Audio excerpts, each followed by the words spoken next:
nome é Priscila Aidar e eu sou casada com o Valério. Nós somos pais da Aurora, de 4 anos, da Antônia, de 2, e do Estevão, que vai completar 3 meses agora, dia 7 de agosto. Nós somos uma família educadora. O Valério e eu tivemos a oportunidade de conhecer sobre homeschooling antes mesmo de nos tornarmos pais. Então, nós estamos aí envolvidos neste universo desde 2016. Eu sou também formada em letras, com mestrado em literatura, e sou curadora e idealizadora do Clube de Leitura Entre Sapatos e Livros, um clube de leitura para mulheres, em que lemos literatura clássica em uma perspectiva cristã. É por isso, então, que eu estou aqui no Quintas Clássicas com muita alegria para falar sobre esse tema, a educação clássica e os grandes livros. Já temos tido aulas fantásticas aqui no Quintas Clássicas a respeito do que é educação clássica. A Renata abordou esse tema junto com a Gaba com muita excelência na primeira aula. Depois nós tivemos a Alessandra e a Ingrid falando sobre o Trivium, sobre diferentes perspectivas, mas é importante que, mais uma vez, eu use a definição de educação clássica aqui, para que nós prossigamos com a nossa aula e compreendamos melhor a importância dos grandes livros. Eu vou ler, então, uma definição do que é educação clássica, dada pelo Christopher Perry. É uma definição que está um pouco adaptada, mas ela pode nos ajudar bastante. O que é, afinal, educação clássica? É uma abordagem tradicional de educação que está enraizada na civilização ocidental e aplica o currículo das 7 artes liberais e dos Great Books, com o objetivo de cultivar no ser humano a sabedoria, a virtude e a eloquência. Resumindo, é o estudo das 7 artes liberais e dos grandes livros. Nós já sabemos quais são as 7 artes liberais, enfatizamos especialmente o trivium, que é a gramática, a lógica e a retórica, as primeiras fases da educação clássica, mas sabemos que, além da gramática, da lógica e da retórica, havia o quadrivium, que é formado por geometria, música, aritmética e astronomia. E essas são as 7 artes liberais. E não podemos nos esquecer dos grandes livros, os livros que não sucumbiram ao tempo, que atravessaram eras e chegaram até nós. A importância dos grandes livros para a educação clássica é fundamental, porque são eles que nos permitem saborear um pouquinho da beleza, da bondade e da verdade, e entrar em contato com o legado cultural que nos foi transmitido. Há um legado cultural que nos foi transmitido desde séculos e séculos atrás. Nós simplesmente nos apoiamos nos ombros de gigantes. E para que esse apoio aconteça, é fundamental que nós tenhamos contato com os grandes livros, nós e os nossos filhos, a quem nós estamos pegando pela mão e levando pelo caminho da educação clássica. É importante lembrar que a educação clássica, ela tem foco na linguagem. A educação clássica, ela não tem foco em imagens, no sentido de que nós vamos focar em ilustrações ou no uso de telas. É importante dizer isso por quê? Porque as palavras escritas e faladas, elas exigem muito mais da mente. Elas exigem que a mente se esforce, diferentemente das imagens. As imagens, elas permitem que a mente permaneça passiva. A mente já recebe tudo, ela já recebe a própria imagem pronta. Quando nós trabalhamos com a linguagem, é necessário que a mente trabalhe para que ela crie essas imagens. E são essas imagens trabalhadas na nossa mente que formarão o nosso imaginário, tão importante para a nossa formação, para a nossa inteligência. E aí que entram os grandes livros. Como é que nós vamos nos tornar experts, digamos assim, em linguagem, se nós não temos contato com o melhor que já foi produzido por meio da linguagem, seja ela falada, seja ela escrita. Obviamente, nós vamos focar na linguagem escrita, naquilo que foi escrito e deixado como legado para nós, e que muitas vezes a educação moderna tem desprezado. Então, a educação clássica é importante, inclusive, no resgate da boa literatura, no resgate dos grandes livros. Eles, os grandes livros, são aquilo que nos permitem participar da grande conversação, da conversação clássica, do classical conversations. Classical Conversations é justamente isso, é participar dessa conversa que se inicia lá no início, desde a criação, e vem até nós, passa por todas as eras, passa por todas as fases da história humana e chega até nós. É impossível que nós participemos dessa grande conversação sem estarmos em contato com os grandes livros. Nós só participaremos dessa grande conversação se nós lermos Platão, se nós lermos Homero, se nós lermos Virgílio, se nós lermos Tolstói, se nós lermos Shakespeare. Todos esses nomes fazem parte dessa grande conversação. E lê-los dá a nós o privilégio de fazer parte dessa grande conversa. Eu quero ler algo também escrito pelo Christopher Perry, aqui nesse livro, Introdução à Educação Clássica Cristã. Quem tem o livro aí, está na página 6. Olha o que ele diz. Isso significa ler os grandes livros, os clássicos, estudá-los, examiná-los, perscrutá-los, conversar com outras pessoas acerca das ideias influentes neles contidas. Seja como for, a educação clássica é um fluxo contínuo de perguntas e respostas. A educação clássica, ela jamais acontecerá de forma solitária. É necessário que as conversas aconteçam, conversas atuais entre os nossos colegas, entre os nossos amigos e os nossos irmãos, e conversas grandiosas, magníficas, com esses grandes homens da humanidade, com aqueles que receberam de Deus o dom de falar a respeito daquilo que o homem sente e daquilo que o homem é, de forma a nos alcançar, usando a ficção para isso. A ficção sendo usada para nos mostrar a realidade. É isso que os grandes livros fazem por nós. Mas o que são os grandes livros, afinal? O que são esses tais great books que estão aí nessa definição do Christopher Perry, que estão sempre sendo citados pelos entusiastas da educação clássica? Os grandes livros são os clássicos, são aqueles que sobreviveram ao tempo e às eras, aqueles que podem ser julgados por sua influência e que contêm grandes ideias.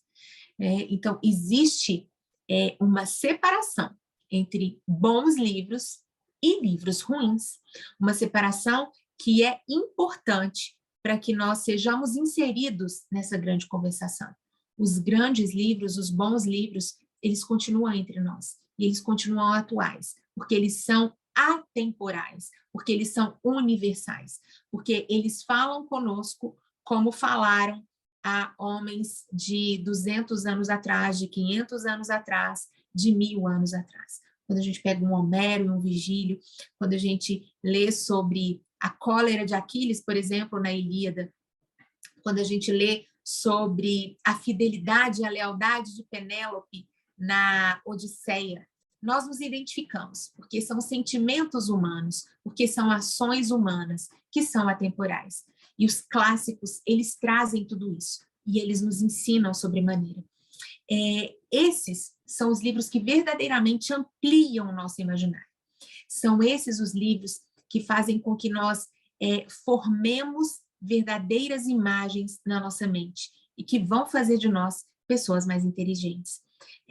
Muitas vezes as pessoas perguntam, a gente tem ouvido falar muito sobre isso, então as pessoas perguntam, afinal de contas, o que é imaginário? O Gilbert Durand, que é um autor contemporâneo francês, ele estudou muito o imaginário, e a definição dele é a seguinte: imaginário é o conjunto de imagens e relações de imagens que constitui o capital pensado do Homo sapiens. Meu Deus, mas que definição difícil. Para ficar mais fácil, a gente pode dizer que imaginário é memória mais imaginação.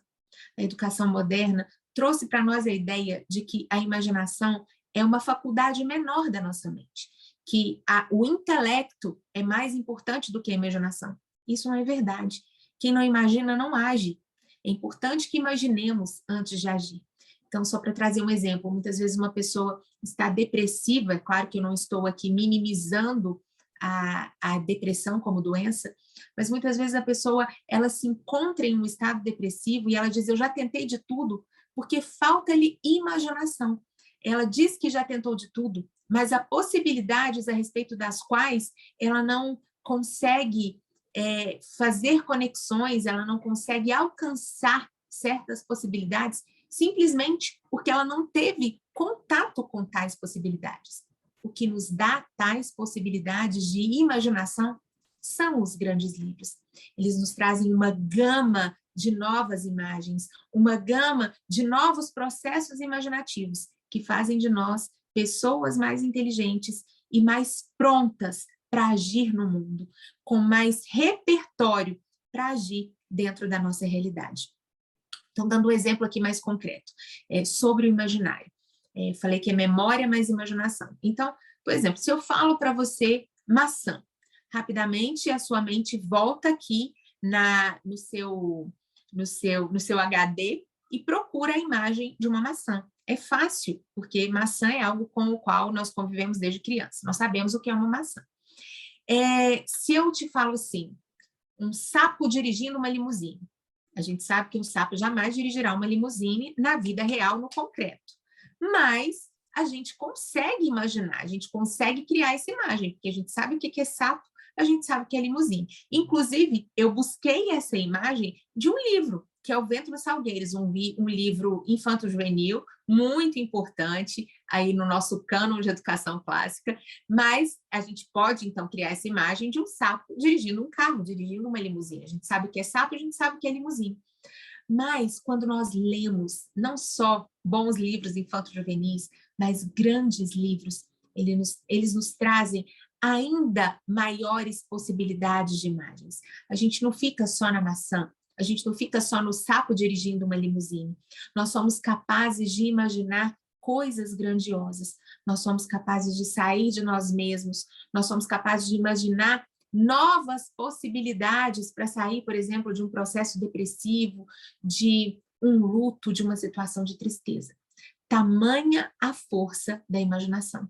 E ela só será alimentada com a leitura de grandes livros.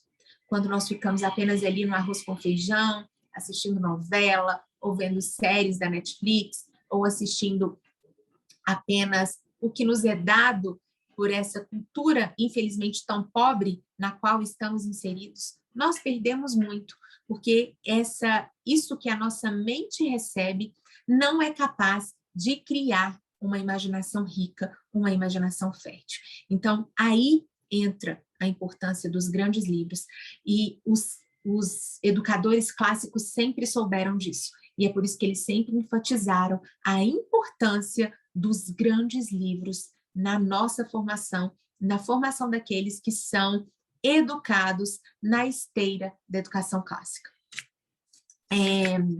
Deixa-me ver aqui. Voltando lá às 7 artes liberais, nós precisamos nos lembrar que as 7 artes liberais, elas lá atrás, quando a educação clássica ela foi idealizada lá pelos gregos e depois, é claro, também pelos judeus, nós sabemos disso, que a educação clássica ela não nasce simplesmente nos gregos, mas que também o povo judeu, o povo hebreu, o povo de Deus já utilizava essas mesmas ferramentas. Mas os gregos, eles nos dizem que as 7 artes liberais, elas são ferramentas do homem livre. As 7 artes liberais, porque elas dão ao homem a possibilidade de aprender a pensar. Por isso, elas são chamadas de artes liberais. O homem, então, que tem contato com essas 7 artes liberais, ele aprende a pensar por si mesmo. Ele não precisa de escadas. É claro que ele vai precisar de escadas, nós nos apoiamos nos ombros de gigantes, afinal, mas o homem que tem acesso às 7 artes liberais e que tem acesso aos grandes livros, ele passa a pensar por si mesmo. Ele não precisa mais de um apoio no sentido de que eu preciso de alguém para pensar por mim. Ele aprende a pensar por si, porque ele tem uma imaginação bem alimentada. Ele, além da imaginação bem alimentada, ele tem também a possibilidade de aprender com as 7 artes liberais. Então, os grandes livros, a leitura dos grandes livros faz-nos apoiar nos ombros de gigantes intelectuais. E eu quero ler algo que foi dito pela Lee Borges também, aqui nesse livro, O Essencial, Ensinando os Fundamentos da Educação Clássica aos Seus Filhos. Ela fala também sobre os grandes livros aqui nesse livro. Lá na página 56, ela diz o seguinte: academias clássicas na Alexandria e em Jerusalém Os mosteiros da Igreja Católica Romana na Europa e os seminários protestantes nos Estados Unidos compartilhavam dessa busca, preservando e estudando as grandes obras da literatura a partir de uma ampla variedade de culturas e filosofias. Então, não é de hoje, né? Isso aqui é só para ilustrar um pouquinho daquilo que vocês já sabem. A educação clássica, ela valoriza o estudo dos grandes livros desde sempre. Nos mosteiros, nos seminários protestantes, na Grécia helênica, tudo isso, em todos esses lugares, os grandes livros foram valorizados. E nós chegamos em um tempo em que o acesso a eles é muito maior do que em qualquer época. Nós não devemos desprezar isso. É importante que nós saibamos que os clássicos, eles não são apenas os clássicos infantis e infanto-juvenis que temos lidos para os nossos filhos, mas eles começam lá na Ilíada, se a gente for usar um tempo cronológico, e podem chegar aqui a Graciliano Ramos, por exemplo, na nossa literatura brasileira. É o livro, inclusive, que está sendo lido no clube de leitura no mês de julho e agosto. Então, a literatura clássica, ela nos dá uma gama de possibilidades. Ainda que vivêssemos duas vidas, talvez não fosse possível lermos todos os clássicos, mas não podemos desprezá-los. É preciso começar. E as listas estão aí. Nesses livros que nós temos sobre educação clássica, nesses livros teóricos, que são muito importantes, nós temos listas e listas. Então, é só começar. Pegue um livro de literatura clássica e comece a ler. Comece por aquilo que te interessa. Não é essencial que comecemos pela ordem cronológica. Vou começar pela Ilíada, porque a Ilíada é o grande clássico. Comece por aquilo que te interessa, pode ser um livro mais curtinho. A Morte de Ivan Ilitch, de Tolstói, por exemplo, é um livro curto e que nos ensina tanto, ou um livro mais grosso, como Ana Karenina, mas que prende a nossa atenção. O importante é que não desistamos e que estejamos pelo menos um passo à frente dos nossos filhos. Obviamente, eles vão nos ultrapassar em certo momento, mas por enquanto eles leem Vento nos Salgueiros, enquanto eles leem A Teia de Charlotte, enquanto eles leem esses clássicos da literatura infanto-juvenil, que nós estejamos lendo Tolstói, que nós estejamos lendo Shakespeare, que nós estejamos lendo clássicos da literatura para adultos, para que quando eles chegarem nesse momento de suas vidas, de estarem lendo esses livros, nós possamos auxiliá-los. Há listas e listas, elas são incontáveis. E para finalizar, eu quero falar do clássico dos clássicos, a Bíblia Sagrada. Sem ela, é difícil, inclusive, compreender os grandes livros, fora a Bíblia, obviamente. Toda a literatura clássica, ela vai buscar referências no livro dos livros. Ela vai buscar referências bíblicas. Então, nós que somos cristãos, que valorizamos o entendimento bíblico e a leitura da palavra de Deus, a gente larga na frente, porque nós já conhecemos os arquétipos bíblicos, as grandes histórias bíblicas, e as referências bíblicas, elas sempre estarão presentes nos livros de grande literatura, nos grandes livros, nos livros da literatura ocidental. Além, é claro, da cultura greco-romana, mas não é sobre isso que eu quero falar hoje. É importante, então, que sim, continuemos com as nossas leituras bíblicas para a nossa alimentação espiritual, para que nos tornemos cristãos mais verdadeiros, que nos aproximemos do nosso Senhor. Mas não nos esqueçamos de que a graça comum deu a grandes homens a oportunidade de nos ensinar por meio das suas palavras, dos grandes livros. Leiamos a Bíblia, leiamos os grandes livros, ensinemos aos nossos filhos por meio dos Great Books. Mais uma vez, obrigada pela oportunidade, espero que vocês tenham aprendido um pouquinho sobre literatura nessa aula de hoje. Até mais, tchau, tchau!